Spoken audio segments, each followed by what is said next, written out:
ఓవైపు తలలు పగులుతున్నాయి, కాళ్ళు విరుగుతున్నాయి, ఒళ్లంతా కత్తిగాట్లతో రక్తమోడుతున్నాయి. కత్తులు, కర్రలు, రాళ్లు గాల్లోకి లేస్తున్నాయి.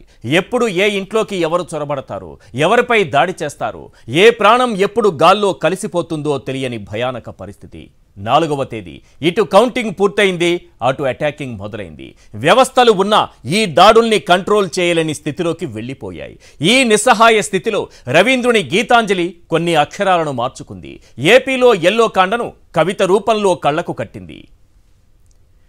ఎక్కడ మనసు నిర్భయంగా ఉంటుందో, ఎక్కడ మనుషులు పట్టపగలు నడి రోడ్డుపై తలెత్తుకు తిరుగుతారు, ఎక్కడ జ్ఞానం విరివిగా వెలుస్తుందో, రాజకీయ గోడల మధ్య ఎక్కడ భాగాల కింద మనుషులు విడిపోలేదు, ఎక్కడ అధికార అహంకారంతో ఒక మనిషి తోటి మనిషిపై దాడి చేయడో, ఎక్కడ రెచ్చగొట్టే ప్రసంగాలతో సమాజాన్ని ముక్కలు ముక్కలుగా విడగొట్టరో, ఎక్కడ నిర్జీవమైన ఆచారపు టెడారిలో స్వచ్ఛమైన బుద్ధి ప్రవాహం ఇంకిపోకుండా ఉంటుందో, ఎక్కడ మనసు నిరంతరం వికసించే భావాలలోకి, కార్యాలలోకి నీచే నడపబడుతుందో, ఆ స్వేచ్ఛా స్వర్గానికి తండ్రి నా ఈ రాష్ట్రాన్ని మేల్కొలుపు. ఇటు చంద్రబాబు, పవన్ కళ్యాణ్ ప్రజాస్వామ్యం గురించి, ప్రజాస్వామ్య విలువల గురించి చాలా చక్కగా మాట్లాడుతున్నారు. కానీ రాష్ట్రంలో పరిస్థితి దీనికి భిన్నంగా ఉంది. రోజు రోజుకు దాడులు శృతిమించుతూనే ఉన్నాయి. ఈ సమయంలో ఎన్డీఏ కూటమి ముందు ఓ 10 ప్రశ్నలున్నాయి. అవేంటో ఒక్కసారి చూద్దాం. క్వశ్చన్ నెంబర్ 1, అటు కక్ష సాధింపులు ఉండవని బాబు అంటారు, ఇటు కత్తులతో పచ్చమూక స్వైర విహారం చేస్తారు. ఏపీలో జరుగుతోంది ఇదే. పాయింట్ నెంబర్ 2, అటు అధికార దాడులు ఉండవని బాబు అంటారు, ఇటు పట్టపగలే పచ్చమూక దాడులతో తెగబడుతుంటారు.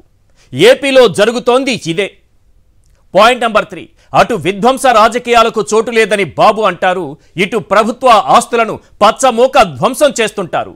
ఏపీలో జరుగుతోంది ఇదే.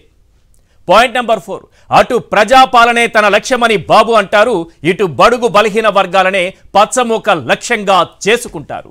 ఏపీలో జరుగుతోంది ఇదే. పాయింట్ నెంబర్ 5, అటు నిగ్రహంతో ఉండాలని బాబు అంటారు, ఇటు పచ్చమూక వైఎస్ఆర్ విగ్రహాలు పగలగొడుతుంటారు. ఏపీలో జరుగుతోంది ఇదే. పాయింట్ నెంబర్ 6, అటు కన్స్ట్రక్టివ్ పాలిటిక్స్ చేస్తామని బాబు అంటారు, ఇటు పచ్చమూక జగనన్న కాలనీల్లో ఇళ్లు కూల్చేస్తుంటారు. ఏపీలో జరుగుతోంది ఇదే.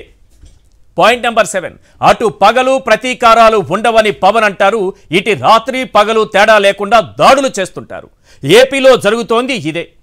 పాయింట్ నెంబర్ 8, అటు మంచి పాలనే తన లక్ష్యమని పవన్ అంటారు, ఇటు వైఎస్ఆర్సీపీ మాజీ ఎమ్మెల్యేలే లక్ష్యంగా తెగబడతారు. ఏపీలో జరుగుతోంది ఇదే. పాయింట్ నెంబర్ 9, అటు మాది డెమోక్రటిక్ స్పిరిట్ అని పవన్ అంటారు, ఇటు కేబుల్ ఆపరేటర్ల గొంతుపై కత్తి పెట్టి సాక్షి టీవీ ఆపేస్తారు. ఏపీలో జరుగుతోంది ఇదే. పాయింట్ నెంబర్ 10, అటు ప్రజాస్వామ్యం గురించి బాబు, పవన్ ప్రసంగిస్తారు, ఇటు వారి అనుచరులు ప్రజాస్వామ్యాన్ని అపహాస్యం చేస్తుంటారు. ఏపీలో జరుగుతోంది ఇదే. రైట్, 10 పాయింట్లు కనిపిస్తున్నాయి. వీటన్నింటికీ సమాధానం కావాలి. ఈ ప్రశ్నలన్నింటికీ సమాధానం కావాలి. 4వ తేదీ కౌంటింగ్ పూర్తయిన తరువాత అటాకింగ్ మొదలైందని నేను చెప్పాను.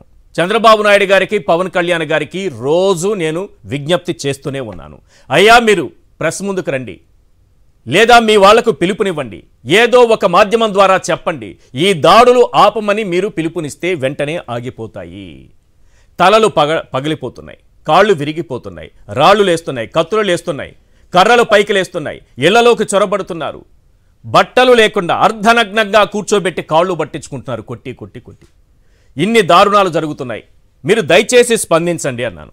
ఏదో ఒక రకంగా ఈరోజు ఎన్డీఏ సమావేశంలో ఇటు చంద్రబాబు నాయుడు గారు, అటు పవన్ కళ్యాణ్ గారు ఇద్దరూ స్పందించారు. ఒకసారి చంద్రబాబు నాయుడు గారు ఏమన్నారన్నది చూద్దాం. ఫస్ట్,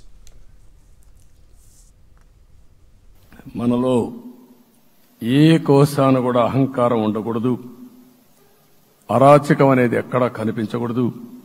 ఈ రాష్ట్రంలో అశాంతికి చోటు అనేది లేకుండా ముందుకు పోవాల్సిన అవసరం ఉంది. రాష్ట్ర ప్రజలందరికీ హామీ ఇస్తున్నా.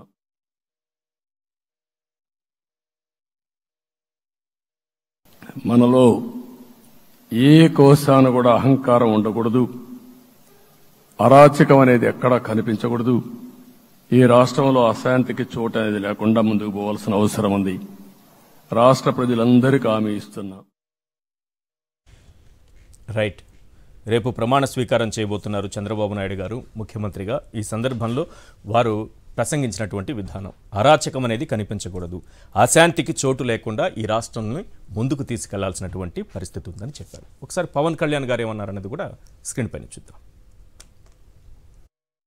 పోయినసారి ప్రభుత్వానికి కూడా చెప్పాను, మేము చాలా కన్స్ట్రక్టివ్గా ఉంటామని వాళ్ళకి అర్థం చేసుకోలేదు. నా మాట, నా డెమోక్రటిక్ స్పిరిట్ని వాళ్ళు అర్థం చేసుకోలేదు ఆ రోజున. అలాగే ఇది కక్ష సాధింపులకి సమయం కాదు. ఇది ఇంత ఘన విజయం ప్రజల నిర్మాణానికి, లేదంటే వారికి అభివృద్ధికి, వారి అభ్యున్నతికి తప్ప ఇది ఒక వెండెట్ట గేమ్ కానీ, లేదంటే పగా ప్రతీకారాలు తీర్చుకోవడానికి గతంలో ఇలా చేశారు కాబట్టి మనం ఇలా చేయాలి, అలాంటి ఆలోచన ధోరణిని దయచేసి మనందరం దాన్ని ఎంకరేజ్ చేయకండి దయచేస్తాను.